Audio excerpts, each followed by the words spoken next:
ថាតាំងធ្វើរំលឹកនៅគុណនមស្ការដល់ចិត្តរត់ច្រាប់ឡាចំពោះគុណបំប្ររតនត្រ័យប្រសិទ្ធផលនៅប្រសងដោយសេចក្តីគោរពសេចក្តីច្រាប់ឡាសពសពកាលបន្តមកទៀតសូមទីរវត្តទៅរំលឹកនៅប្រពន្ធនៅគុណចំពោះព្រះពុទ្ធទាំងឡាយក្នុងនាមជាព្រះវិរៈសមណៈខាប្រព្រឹត្តខាប្រសងទៅព្រះអង្គដោយអនិច្ចធម្មបានកណ្ដោបកោហើយរំលឹកគុណដល់វិរៈបុរសវិរៈនារីមានអតីតតាយមរតនកម្មការចំណុចកោសលដែលចិត្តស្និទ្ធវត្តអារាមមានស្នាប្រហ័សបឋមធិរាការកសាងនៅព្រះពុទ្ធសាសនាដោយឡែកវត្តព្រះអង្គអត់ជាបរិយថ្មីរបស់ផងយើងហើយពិសេសគឺគណៈកម្មការ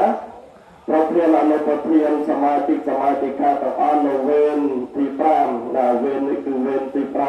5ដែលអនុបានប្រឡាយនៅបានផលលទ្ធជីវិតនៅจากនៅកេនេះបន្សល់នៅជំនាញកំណត់ក្បួនខ្នាតប្រពៃណីការដឹកនាំនៅធ្វើបន្ទានផ្សេងជាដើមដោយគណៈកម្មការវេនក៏ដូចជាយេតាសមាជិកសមាជិកានៃបច្ចុប្បន្នកាលនេះហើយអនុបានប្រឡាយនៅបានគ្លៀតឆ្ងាយចេញចាក់អំពីពុទ្ធែនដីនេះទៅហើយក៏សុខសន្តិជនៈមានគុណឧបការៈគុណដល់ការជួយឧបត្ថម្ភនៃព្រះពុទ្ធសាសនាពិសេសរំលឹកដល់គុណវិបាកវិញ្ញាណរបស់លោកយាយព្រះជាចារ្យលេងផលដែលប្រជាម្ដាយបង្កើតរបស់លោកយាយគុណទីខេដែលលោកយាយបានបរិលទ្ធជីវិតទៅរយៈកាលជិត20ឆ្នាំដោយនឹករលឹកឲ្យពិសេសទៀតរំលឹកដល់គុណវិបាកវិញ្ញាណខណ្ឌរបស់លោកយាយបាសិកាគុណទីខេដែលទៅតែទំនួលកាយទំនេរខណ្ឌទៅកាន់បរលោកថ្មីនេះដោយសេចក្តីនឹករលឹកសូមនមស្ការចំពោះព្រះគ្រូប្រពហូសោតនៅវត្តព្រះនរធនបរិយថ្មីមួយអនុដោយប្រវត្តិបច្ចាប្រកបមេតា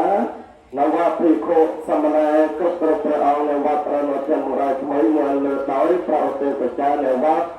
បន្ទាយប្រជុំពលបន្ទាយក្រមគ្រប់ព្រះអង្គដែលបាននិមន្តមកជាស្រីបណ្ឌិតប្រសើរដល់ឧត្តមសម្រាប់ជួយចំណងនៅសុធាទៅចាប់បំពេញទាននៅពុទ្ធបរិស័ទឲ្យបានសម្រាប់សូមឲ្យនៅសេចក្តីធ្វើសក្តិសម្រាប់អានដល់ស្មោះអំពីចាត់នៅញាតិញោមសាធុសប្បុរសព្រះស្រីលោកណាបានមានអាយុប្រឡាយដែលកំពុងដែរមានវត្តមាននៅព្រៀបនៅក្នុងឱកាសទីនេះក្តីនៅទីជ